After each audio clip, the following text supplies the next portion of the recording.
This is Mark Levin's graphic. Let's break this down, shall we? Okay, so this is the picture everybody's seeing. This is very shocking and fun. But they didn't even pick the part. It looks like this plane's going to run them the fuck over. It doesn't look like the guy's clinging to the back of it, right? This is us getting out, bye-bye, and that's, So, but the chaos in Kabul, big Kabul gets its own lettering. Kabul gets a typeface worthy of its historic nature. But chaos, that just looks like a script. That's just... Don't you need a more kind of... What kind of font is that? It's like you're taking notes. Maybe I should say chaos in Kabul. All right, I'll pencil it in, but I'm not gonna write this down. I'm not committing this to ink yet. Let's get serious. So Mark Levin, though, is going to tell us all about how it should have been. I'm waiting. If we see one today, I will be shocked and amused. But what do you guys in the chat room think? The chances are that we're going to see a version of events, a plan come forward. We should have done this and this. We could have gone to this place. If they'd have just taken a right turn at Albuquerque, we would have gotten out, and it would have worked like this, and I can prove it. What do you think the chance of anyone saying that is? Joe Biden. Sorry. I try not to laugh right out of the gate, but holy shit. Joe Biden has clearly not read my book, Mr. Producer. Has not read American Marxists. He hasn't read it. Some of the media are saying, well, Donald Trump, when it didn't get out, had 4 years, blew it off. Comes to Afghanistan, he set the deadline, and Donald Trump wanted to do the same thing, and this would have happened under Donald Trump. First of all, what kind of commander-in-chief talks this way? Well, I don't know that he didn't actually say it that way. So you're rearranging the words and then allowing for the presumption that that's what he said and or meant. But I would gladly. I have an echo. Oh, me. Sorry. Yeah, I do. I see that. I'm sorry. Where is it? My bad. Sorry. Hi, guys. Yipes. I'm sorry if my voice sounds a little weird right now. I apologize. Should be able to fix that. I've got a couple of wires crossed. Give me one more second. This might be better. All right. So much better. I like it. I like the sound of it. I like the feel of it. Okay. Sorry. I think I would fix the echo, I think. So, anyways, who talks like this? Well, somebody who's telling you the truth and then telling you that the last guy put a bear trap in the road. And I had a choice. I could step into the bear trap, or I could walk around the bear trap, or I could ignore the bear trap, or I could go, what bear trap? After you. I had a lot of options. I decided on this. What kind of commander-in-chief talks this way? He's the current one, I think. Been president for 7 months. They've had 7 months to plan whatever he wants to do. Have they? Because the intelligence they were getting on the ground was that the government was going to actually function and the soldiers would actually fight. Kind of reality kind of comes in. The problem with Joe Biden is he's stubborn and he's stupid. I'm going to go with projection on this one, Mark. And so he got very ideological about that. Whereas, what are you getting? Idiot? Just idiot? And first he set September 11th as a deadline. What kind of a fool does that?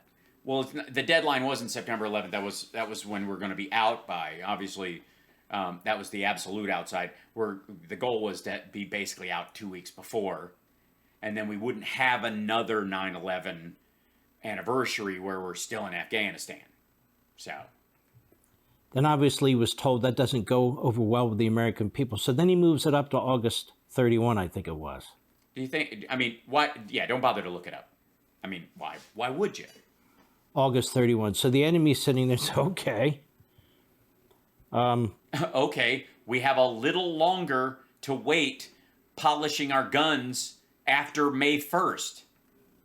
I want to tell you about Donald Trump. Oh, yes, I will be doing the Trump rally this weekend, by the way. Remember Obama and Biden and ISIS? They formed a caliphate under Obama and Biden. And Biden was put in charge of dealing with ISIS. That's interesting because the war didn't start, ISIS obviously didn't start on its own under Obama, but Trump had the Afghanistan war, and both the Iraq war and the Afghanistan war were going on under Trump. Nothing. Just gonna let that sit there that he didn't. And so, yes, Obama killed bin Laden. He did, but Qasem Soleimani. Trump tells his generals, wipe them out. So we can. Is that what he told him? Is that what he told him?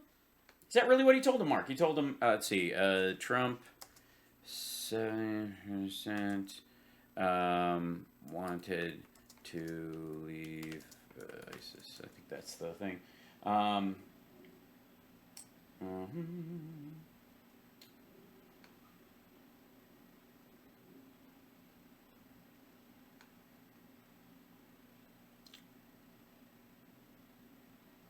One more second, if I may. May I?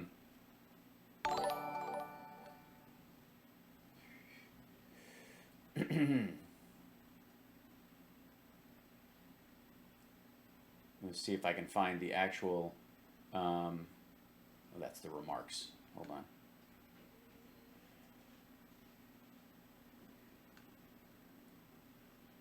This is.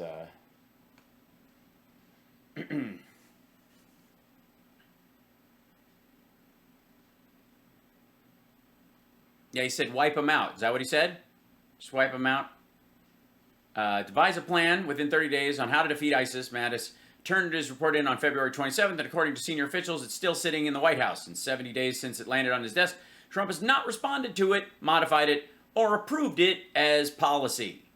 In other words, despite Trump's claim during the election campaign that he had a plan for beating ISIS and his later claim that he would ask his generals if they had a better idea and act on it quickly if they did, the administration has no plan, no overarching strategy for defeating the fighters and propagandists in the Islamic State. By the way, what they did was they just continued to do what Obama was doing.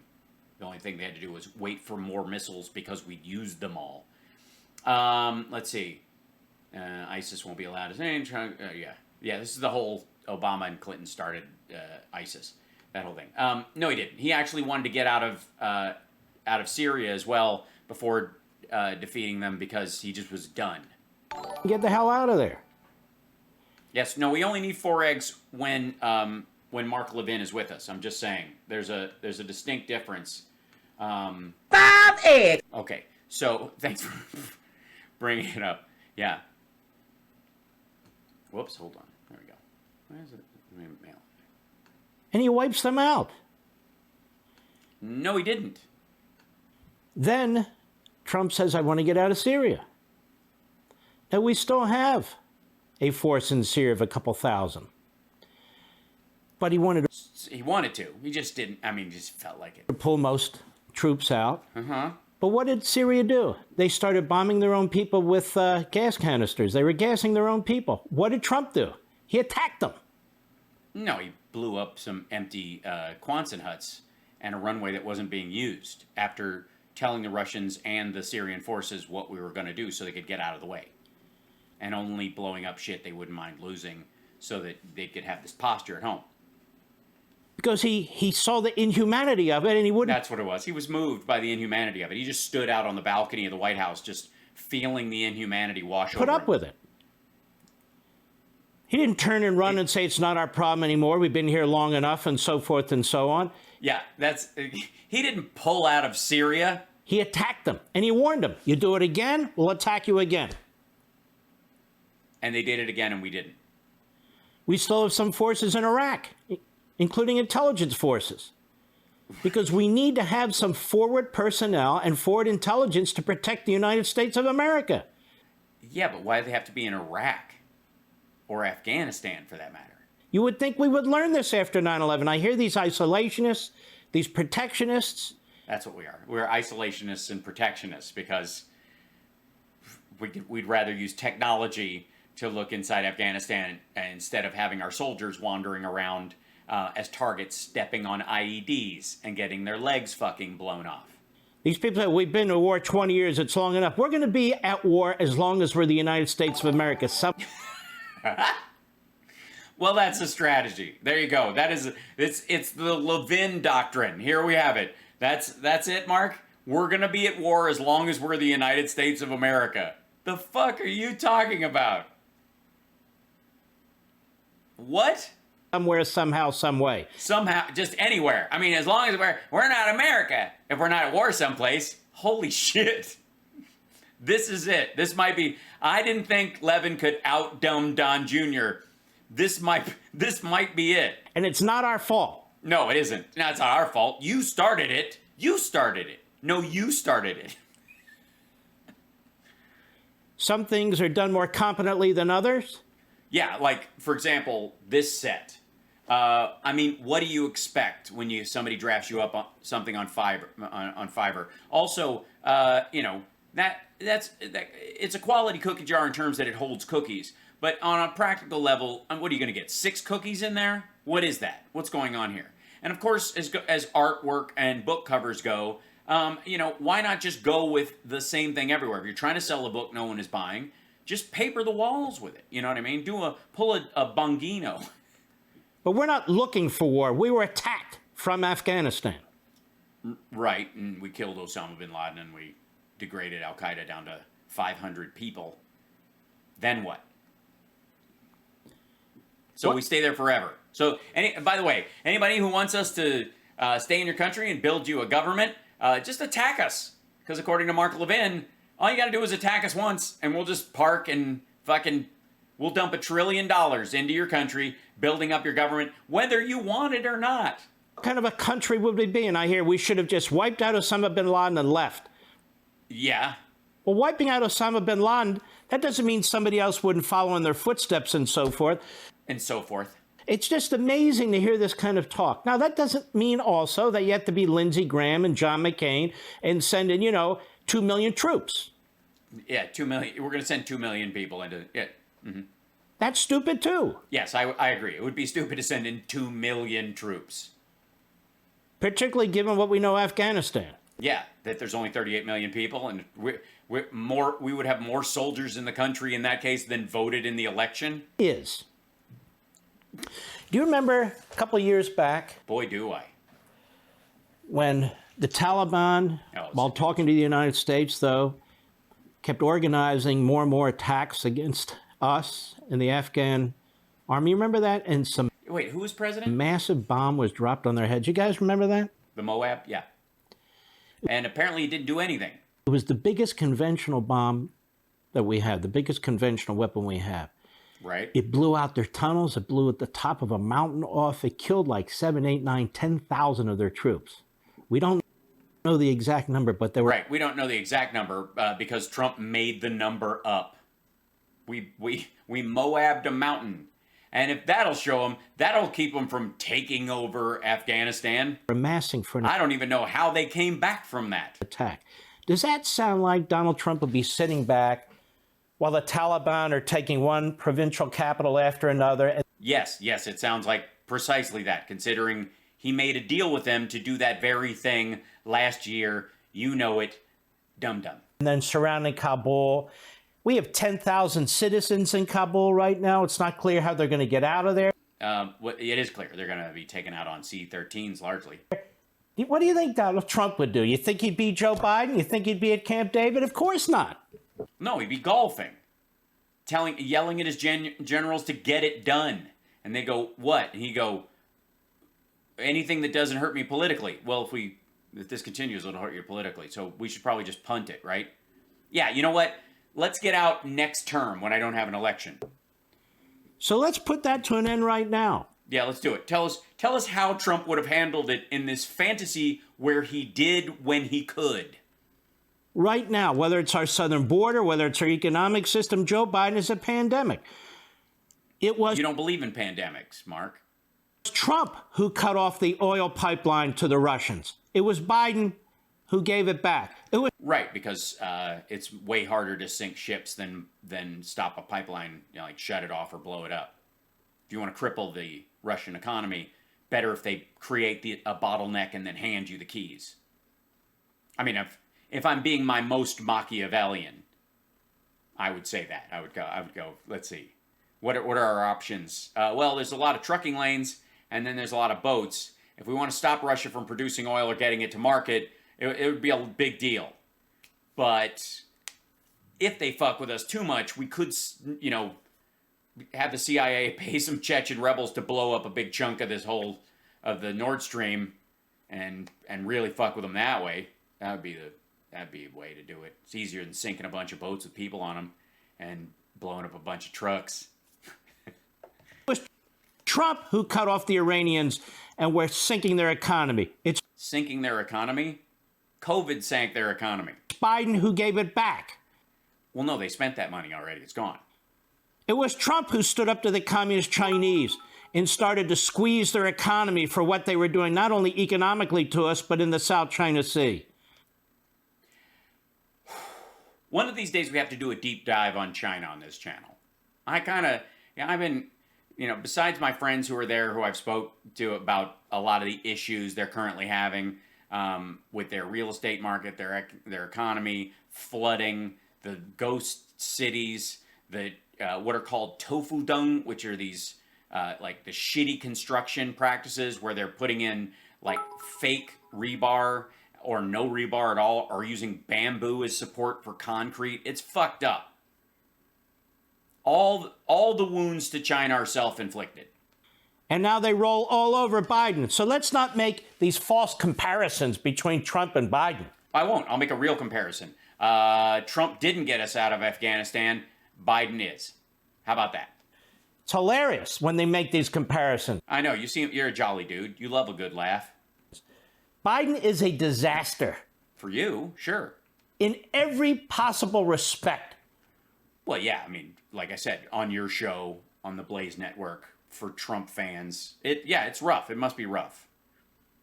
I mean, I hope you don't feel like climbing into a pickup truck and parking in front of the Library of Congress anytime soon, but I understand your pain, like Paul Gosar does. As we knew when we opposed him early on. Now here's Biden. He's staring squarely behind his decision, he says. That shows that would be normally what you would call leadership. Shows you how stupid this man is. Okay, run that by me. Hold on one second. We got to...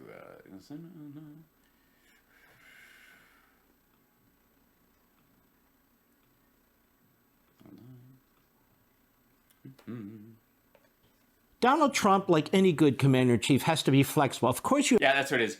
Good leadership is flexible leadership, Say you're going to do something and then don't do it. Run on something and then don't follow through. If your opponent runs on something and then follows through, tell all your friends that he didn't run on it and that he's changing when he didn't. See the Keystone Pipeline decision. You have principles, you have purposes, you have and then you have moral and ethical and financial flexibility, baby. Strategies. Your tactics have to be flexible. Right. Okay. Your timing has to be flexible. It was. Yeah. In 2016, he ran on ending the Afghan war, and he was so flexible, he waited until after he'd lost the next election. And when you see the horror that's taking place, and he knows better than anyone, he's being told more than we know about Trump or Biden. The horrific conditions where they're going door to door, murdering people, raping women, torturing people. At the same time? These child marriages, and these are barbarians. These are throwbacks to the 7th and 8th century. That's what Well, then why did Trump meet with them and not the Afghan government last year? Why did he negotiate his peace deal only with them? Why did he have an exit negotiation with barbarians? The Taliban is. Oh, 666 in chat. Don't forget, 666 Fifth Avenue is right in our sights. Please donate, give in terms of points or super chat, $6.66 or any other derivation therein to help out the channel. Thanks. Don't forget to like and subscribe, give a thumbs up. And again, we extend a heartfelt thank you to all our trolls that showed up. Bless you for showing up and extending our reach and boosting us in the algorithm. It's because of you that we cracked 20,000 subscribers and are on our way to 25 in weeks instead of months. They're throwbacks. Yes, well, they're knuckle draggers, I think is the term you're looking for, which is why Trump uniquely spoke their language. And to say things like, You guys, let's do an icebreaker, shall we? Who likes to grab women by the pussy without asking? Come on, who? All right, everybody's seen my daughter, right? 12-year-old Ivanka, best Ivanka. I think we can all agree on that. Can we agree on that? See, I like these guys. We get along. he wouldn't have done anything differently, or I stand squarely behind my decision, that is unacceptable. It is. Yeah, if you're a Trump fan, that's unacceptable. He should have changed his mind multiple times and never followed through. That's leadership. I mean, we could do the reverse of names shit that they've been doing. What if Trump had done this? If Trump had done this and all this stuff was going out, they'd have gone, at least he's getting us out. This is an impeachable offense as far as I'm concerned. And then he... Yes, ending the Afghanistan war is an impeachable offense. flies back to Camp David. Go ahead. Yeah, go, Mr. Producer, play the clip. I stand squarely behind my decision. After 20 years, I've learned the hard way that there was never a good time to withdraw U.S. forces. So here's where I seem to disagree with a lot of my brothers and sisters. I didn't realize you came from a big family, Mark. I thought you strike me as kind of a lonely fella. If I were to tell you today that we could send in 2,500 non-combat military personnel, use federal contractors to make sure that the Afghan Air Force, such as it is kept up with mechanical, up-to-date technology and so forth, and the parts.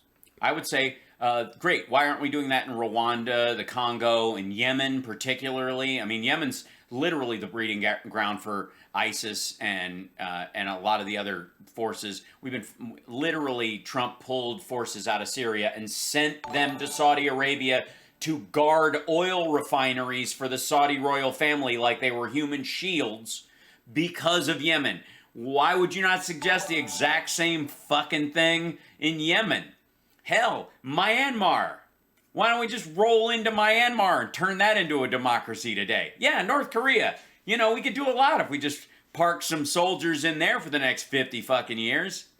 And that we would keep our major air base there, which was totally protected, by the way, not only by the elements, but also by us. The elements. Yeah, the elements of 122-degree heat. By the way, insofar as I know, Mark Levin has never volunteered for a tour of duty.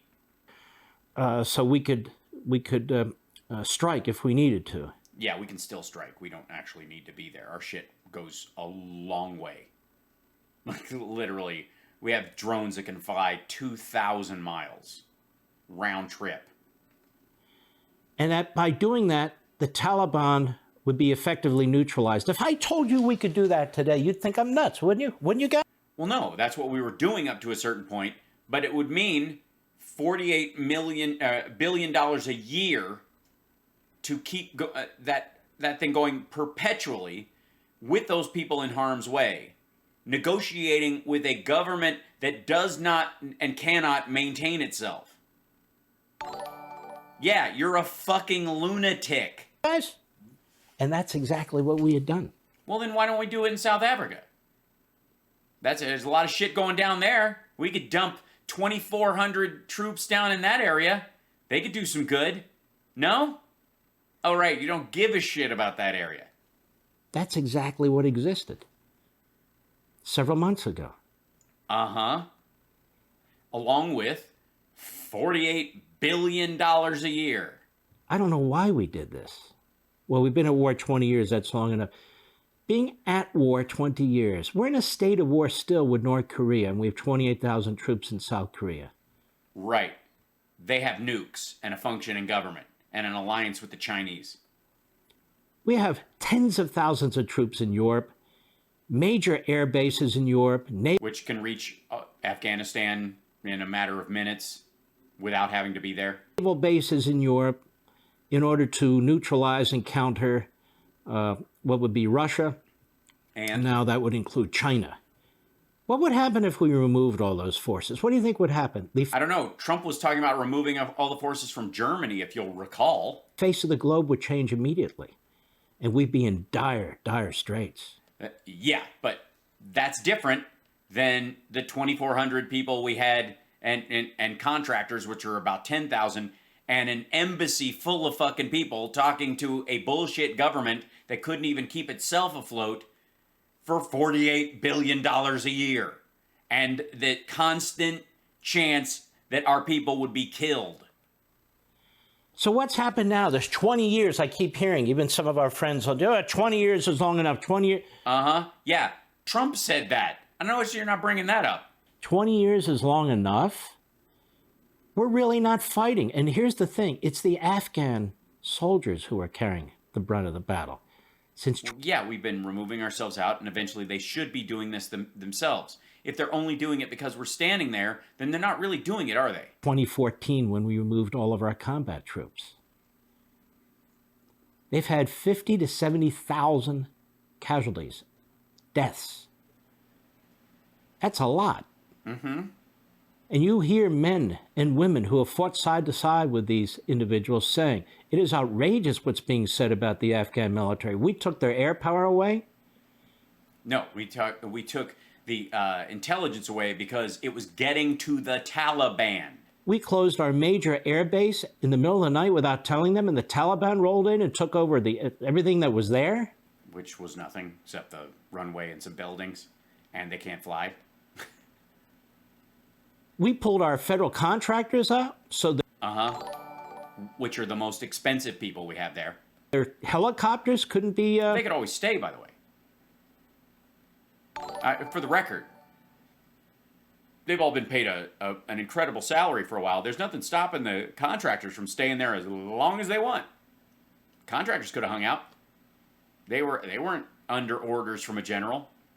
maintained, and then we say, go fight. Do you think Donald Trump would That's what we say? Do we say it in Arabic or? do these things? Do you think any serious commander-in-chief would do these things? No. You're right. I would just think Trump ran on getting the fuck out and did not. You're right. He wouldn't do that. He would not ever leave Afghanistan. Thanks for saying it. And Biden says he stands by his decision. Yes, that's leadership. You don't have to like it, but enough. It is shocking that he would stand by this decision. No, it isn't at all. And by the way, China's thrilled he stands by his decision. Russia's thrilled. North Korea's thrilled. Iran's thrilled. All of our enemies are chortling. They can't believe this. Yeah, they can't believe we're not spending $48 billion a year and worrying. I didn't get a haircut. My hair's in a ponytail. But thank you, Richard. Yeah, no, they're not chortling. They're like, oh shit, they're getting out. Okay, well, that's more money they have. I don't know, $48 billion a year. That could buy you a hell of a cybersecurity wing at the Pentagon. Just saying. What do you think $48 billion a year on cyber counterinsurgency and counterterrorism tactics? What could you do with $48 billion a year, Pentagon? China's moving in immediately to make an alliance with the Taliban. Yeah, good luck with that. Try keeping them out of contact with the Uyghurs. They don't intend to go to war with them. They're going to try and make an alliance with them. Iran, the same thing, even though Iran hates the form of Islam that's practiced in Afghanistan. Yeah, what could possibly go wrong? The Iranians are going to roll in and go, look, I know centuries of fighting, we hate each other, we've slaughtered each other in droves, but you know, now that the Americans are gone, kumbaya, my lord. Jesus. Doesn't matter. They have a common enemy, us. No, they don't. The Taliban are going to want to start moving and making money. So they've got a reason, an impetus to start opening up to some degree. They're not as stringent in how they carry out it depends on the tribe and on how they carry things out as the Iranians are. And the Iranians have a functioning government and an air force. There's no mutual assured destruction there. If the Iranians wanted to straight bomb Afghanistan tomorrow, they could do it. And as I said on the radio yesterday, and as other people are saying today, our border's wide open. Oh, yeah, that's right, because the wall's shit. I forgot. Thanks for bringing that up, Mark. Apparently, I don't know if you guys know this, but Trump's wall, the thing he worked so hard on the entire time, which the Mexican government never paid for, weird, is apparently a piece of shit. Doesn't work. We thought we could at least, focus our Customs and Border Patrol on the areas where there is no wall or gaps in it, for example, and they could just watch those areas. But apparently the wall itself is shit. Doesn't stop anything. Isn't that weird? Yeah. The wall doesn't do shit. It stopped working. I don't know when. Probably middle of last year. Just stopped being a wall and went back to being a slat fence.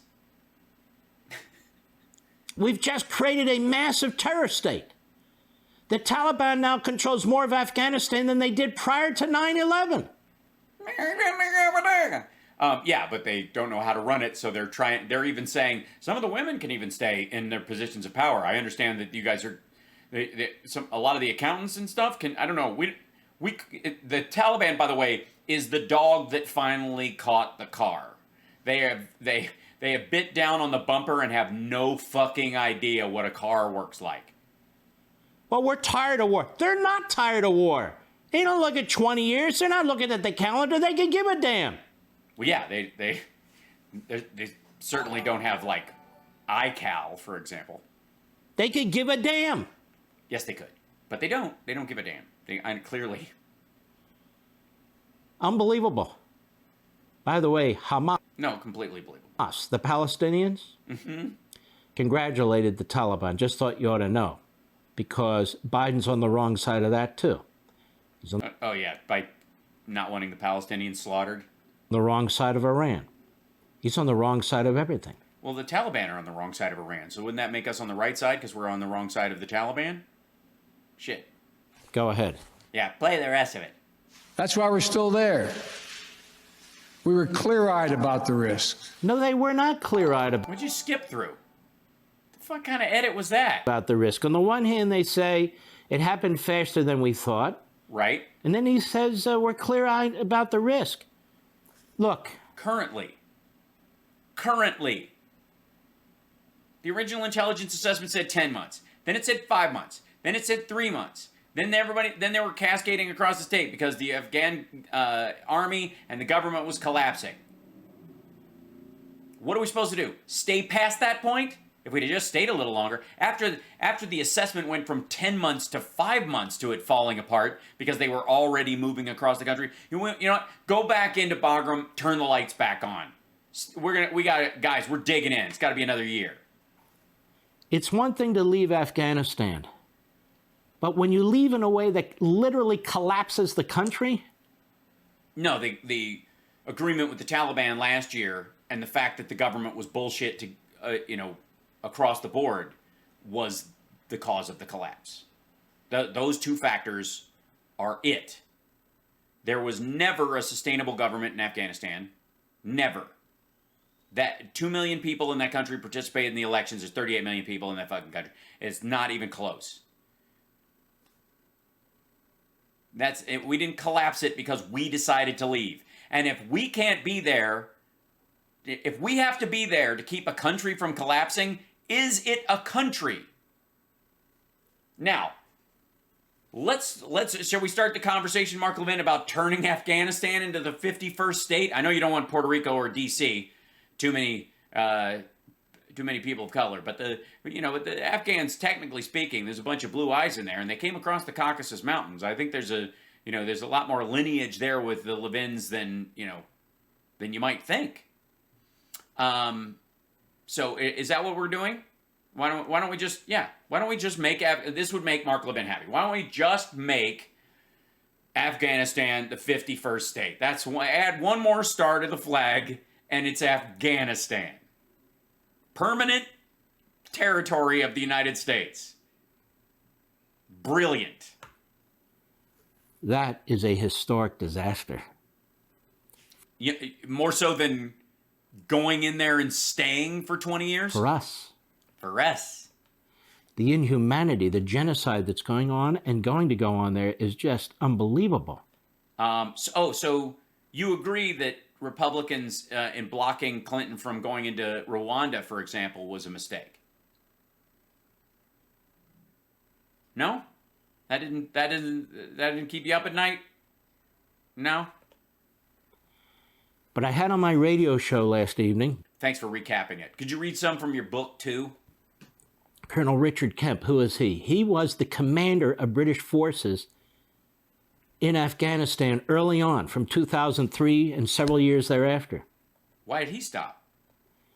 The commander of British forces. Okay. And he said, let me tell you something, Mark. I worry about Pakistan. I said, what's going on? He said, Yeah, because the Taliban are extensions of Pakistan. the Taliban has a firm foothold, as does Al-Qaeda in Pakistan. No, they came from there. Al-Qaeda, that's debatable. It's a relatively weak, corrupt government. The generals in Pakistan know they have huge problems. They've managed so far to defend their government from potential collapse. Mm-hmm. He said, but the Taliban... Because India will roll over them if they don't? ...are going to take aim at them. Oh, yes. I'll be sure to mention yesterday's stream at least 3 or 4 times. Good point, Mark. You know, as I said on my stream, this is the kind of bullshit we've heard from everyone else. So Mark Levin is not only stupid, he's unoriginal. And Al-Qaeda and all the rest. He said, they have nuclear weapons. And no idea how to build or service or maintain them. They have nuclear weapons. Yes.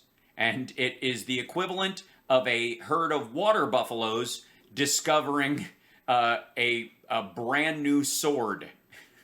So what Biden has done here, and he condemned Biden in no uncertain terms, has made the whole area more dangerous and more complicated and more... Sorry, are the British still there? ...more difficult. You've got China on the border trying to cut deals. Uh-huh. You've got Russia on the border. They didn't feel they had to shut their embassy. I'm sure Russia said, you keep your hands off the embassy or we'll track down each and every one of your families and we'll kill them. Yeah, that's the kind of negotiations we want to be engaged in. I think it's a great idea, Mark, that we go into countries where we have to have those kind of conversations with the locals. Why can't we have a more Russian-style diplomacy? So somehow Russia, their embassy's immune. Is it? Iran's on the border. Because they grease it, because they don't care about paying terrorists. And they're all thrilled. Are they? How thrilled are they going to be in 2 years, Mark? And when you do something like this, you provoke your enemy. Do you know where China is today as I speak? Yes, it's geographically, it's in the same spot it was in. It's in a water battle with India, mostly fisticuffs because the area that they're fighting, literally, there's a treaty that doesn't allow weapons, so they're punching the shit out of each other fairly regularly. It's pretty sweet. And then they have a problem, as I mentioned before, with shitty buildings and flooding and ghost cities and a collapsing real estate market. And there's a huge exodus of production because all over the world, everybody's looking for another place to build their shit that has the same level of like low-cost labor, but doesn't have the potential for another economy-killing contagion to break out of it. So they're moving shit to Vietnam and Cambodia and South Korea and even the Czech Republic and a lot of Eastern Europe. Poland, for example. China is having live fire practices pretty much off the coast of Taiwan. Pretty much. And their state media is putting out the word to the Taiwanese that you are a separatist movement and that Joe Biden can't defend you and won't defend you. Yeah, they've been saying that about Taiwan forever. So this is going into all their calculus. Yeah, because they're broke and they basically think they're gonna raid Taiwan for its valuable goods, its functioning infrastructure, its buildings that aren't falling over. And this is why I said Ukraine. Because Taiwan, let's be completely clear. Taiwan's an embarrassment to the CCP because it works. Their tea production is genuine and makes a lot of money. It's a beautiful area. They have functioning cities. Yeah, like if you look at that and then you look at the kind of like horrible internal pollution that they have in the major industrial centers and stuff, it's kind of embarrassing. Taiwan and Israel. And I said it on radio last night. You better Well, good. Please keep recapping. be paying close attention. You cannot rely on the Biden administration. And if they try and force you to take steps that will weaken your country, weaken it militarily, you must say no. Simply say no. Yeah, I'm sure Israel and Taiwan are. They've got you added on the buttons in their car. You may have to defend yourselves. Really? In a world like this? You may have to defend yourselves. What? This is shockingly dangerous, what's taken place here. Shockingly dangerous. Shockingly dangerous. Hold on. Is it shockingly dangerous? Let's see if it's shockingly dangerous. Let's see.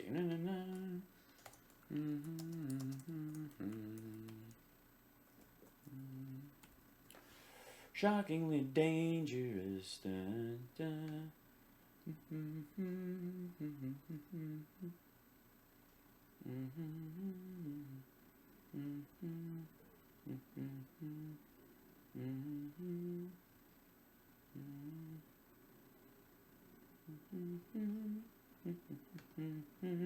Let's see.